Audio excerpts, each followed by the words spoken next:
说今天这期视频素材呢是年前拍的，所以我们会一起来看高能预警。这期的主题非常劲爆，叫做资产100亿是一种什么样的体验？是不是想都没想过？你们可能会想，你这么一个平平无奇的旅行黑洞，怎么会认识这么有钱的人？嘿，巧了，还真是旅行回来飞机上认识的。他们是一对双胞胎，看过我的视频认出了我就叫住了我。看到没有，资产100亿的人都看我的视频，大家赶紧关注3连一波，以后都能发大财。废话不多说，你已经说很多了。进入正题，我就带着相机去记录并体验了他们一天日常的生活。因为考虑到隐私安全，我去的不是他们家豪宅，是他们2个人在上海私人买的房子。然后非常重要，希望大家看了视频之后呢，千万不要去扒人家的个人信息、住址什么的，因为真的有一些有钱人的烦恼，就是从小他们都会面对一些安全上的问题，大家懂的，就是电视剧里的那种，所以千万别。好了，那我当天早上10点呢就来到了他们家，一起来看看早上10点他们在干什么吧。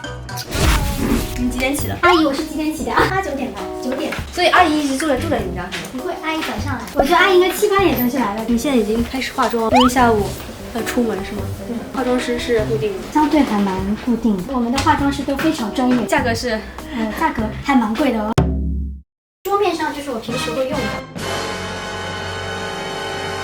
精华液，见都没见过。这个是蓝妙的一个旧款的精华，它现在已经出了一个新款了，这个就是磁场精华，护发的浓精精华，睡眠面膜，澳洲的一个牌子。然后给你看，这个是他们会给你一张这种卡，告诉你是1对1的。就给3片，就这种，它是根据基因定制的。如果我们想买，可以买到吗？买不到的。它是充值型的，就是一次性消费满200万以上，200万拿走，对，可以送给大家。是谁这么幸运可以抽到这个？送一个这个吧，送一个蓝妙。好吧，你们家多大？200多平，多少钱？2000万，2000万左右。你是柯南粉是吗？我是柯南粉，对。我是因为知道有这个，我才特地飞了一趟日本，然后我在自动贩卖机上抽了100多罐，才抽齐了这些。请问剩下的93个？没有带回来，当场送掉是吗？当场送掉，自己画的。哇，到时候拍出来，大家就会 diss 说这种东西还叫画，这是写的画，抽象画。现在我拿到了他们上个月的账单。总额是1526958.11，近6个月最高支出月，平时不会那么多，正好被我逮到了呗。西红柿首富里面1个月要花到13，对你们来说，你们觉得是件难事吗？其实不太难你认养一下小动物的话，分分钟就花掉了。你是认养一个什么小动物啊？我认养东北虎，还有金丝猴。金丝猴的话6000到2万，东北虎的话要看，有的是10万，也有几十万的。好，我现在看到第2页，护肤的地方，他们那也可以做医美。花了30万，财务给你的评语是上有12万余额，无需充值，适度消费提示。耳冒是，你们还是会因为这种促销？我很容易因为这种促销中这种招数。我是一个很适度消费的人。150万的账单在我手里，你说是？第3页，2环球商务服务有限公司，飞机的只是机票花了36万，包了一辆小飞机，跟朋友一起出去。私人行程可寻平替，跳舞花了1万6，一节课是1000块，对，应该是年会。哦，你们年会要表演节目哦，对。抽奖抽什么？拿现金我们演的。所以最大奖是多少钱？50几万。59万。59万。我想参加你们的年会。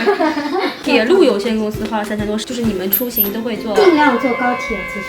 你们只坐商务舱和头等舱吗？对，坐过1次2等座，后座有一个大叔，然后就把他自己的行李放在了这个座位前面，然后我就稍微往后面放了一下，他就开始骂我。我说可是我只有稍微调整一下，而且他一说我就马上放下来，可是他就一直在骂我。导致的后果就是再也不坐2等座了。再也不坐了，对。哎，那我这个账单就这么看完了。这也是为什么就很多人都觉得我这个月没买大钱，为什么花了钱？间接说明你们还是很朴素，对，很低调的。对，我以为我今天会走到一个2000平米的床上醒来，然后推门进去全都是满房间的那个包包啊，什么衣服啊、鞋啊，对，大家都是在过普通人的日子。其实今天是工作日，你们也没有去上班，所以你们上班时间是怎么安排的？看我方便的时候。平均一下的话，会有多少时间？你是说去到办公室吗？去到办公室，1周1个小时。有吧，应该。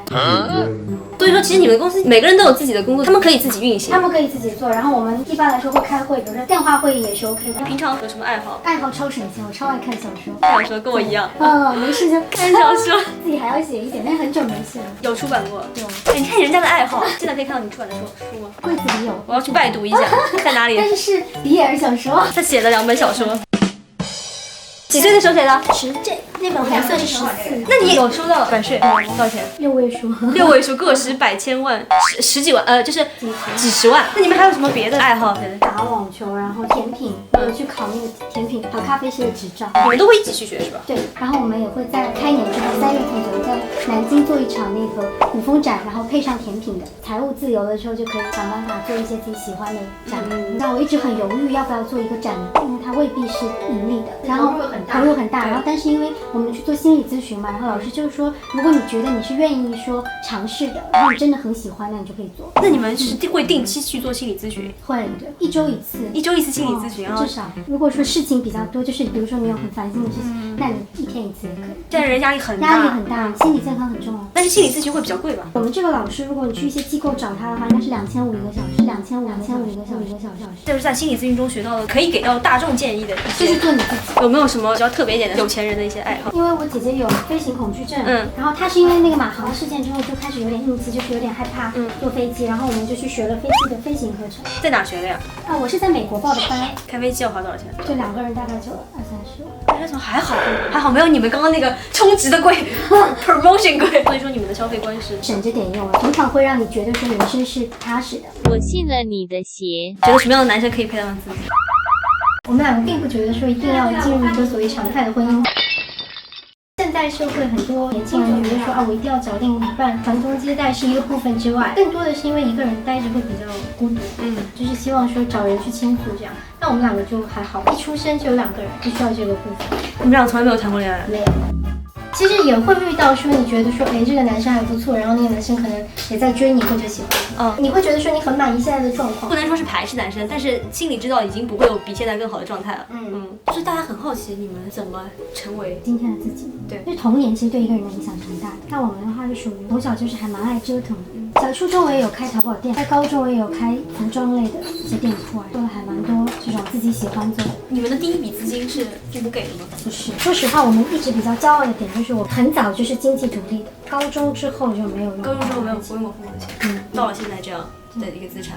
钱这件事情其实是你把事情做好之后顺其自然会来的，你要坚信这个点。那你们会买股票那种吗？虽然我自己觉得是经济，但是我从来不去做散户，我通常都会选比较好的基金经理人去帮我管钱。专业的事情就是交给专业的人去。那么经过这一段的采访聊天呢，我们可以看到很多贫穷限制了我的想象的部分。比如说我这辈子真的没想过去学开飞机，什么认养小动物，我想普通人真的不会干。但也有比较普通的人，也是跟我们想象的不同，他们并不追求奢侈品。我们要看到很多奢侈品牌的包包啊、衣服啊，然后爆料他们身上穿的那条黑色裙子是某宝100多块钱买的。然后我们有一个每次说到有钱人啊、富二代啊，大家都会觉得父母给了你第一笔资金，你才有后面的发展。但是他们真的不是，大家可以看到初中写的小说已经几十万的版税了。但有一点我想是肯定的，就是家庭对他们整个这条路的影响是非常大的。至少家人是鼓励你创业、做生意、投资的，并且让你更有底气，当你的后盾，哪怕你赔钱了，也只是买个教训，这才是咱们所谓的起跑线。那么接下来就到了中午去吃饭的时间了，我跟着他们下楼到了车库，认识到了他们俩的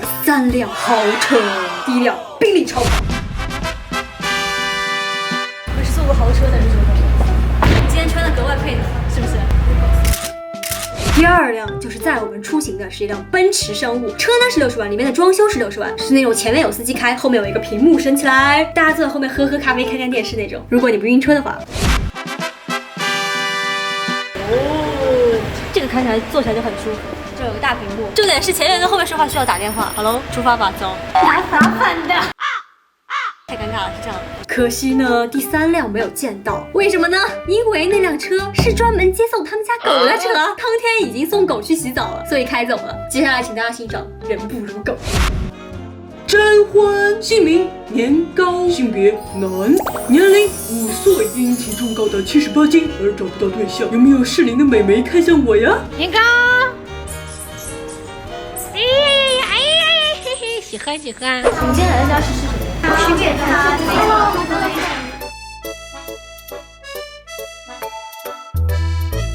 价格还好，人均700多，强装镇定。那你们平时出去旅游的话，行程都是自己定吗？如果是长期的，就会有一个行程助理，有线上跟线下2种。线上的话就是帮你提前做好所有规划，你就看一下，然后你觉得 OK，你就跟他说 OK，就会帮你从机票、酒店，然后全部安排。当地的导游就是那个，就是线下的那些东西，他会全程带着你。对，如果你是去商务的话，你就要单独请商务的翻译；但如果是生活的导游，他就可以作为翻译。现在他们要去私人银行理财，跟他们去看一下有钱人是怎么理财的。对啊，他们是不会去柜台里的，会和客户经理去办公室聊。有时候呢，会在楼上风景很好的地方看看外滩景，边喝着下午茶边聊。当然，我一去肯定是撤掉了，也是差点没把我冻死。在他们聊天中呢，我学到了一个新词，叫做私行，私人银行，这是银行里最高级别的管理分层。他们银行的标准呢是日均资产1000万，就是私行级客户。那您接触到这么多就是大佬有钱的人，你觉得跟普通人最大的一个区别是？他们长期就是在做是自己认知范围之内的事情。普通人的话，就是可能是希望说，我通过一些这种概率的事件，可能会有一些爆翻牌的可能性。但是如果说普通人在做自己认知范围内的事情，他永远就是个普通人了。这个认知范围是可以扩大的。也是因为知识本身，你知识的储备当中，基本上决定了你可以做哪些事情。接下来他们的行程呢是和闺蜜下午茶。闺蜜的家据说是文物，就是如果你装修只能进行软装。这位小姐姐呢是很懂艺术的，她跟我们分享了很多拍卖行的拍品，这个是芥末瓶，然后会有番茄的瓶子，就是它会有类似的系列。这幅画对吗？对，就是这幅画，15000到2万英镑，都挺贵的。你们喜欢？是我拍的，我只拍房子。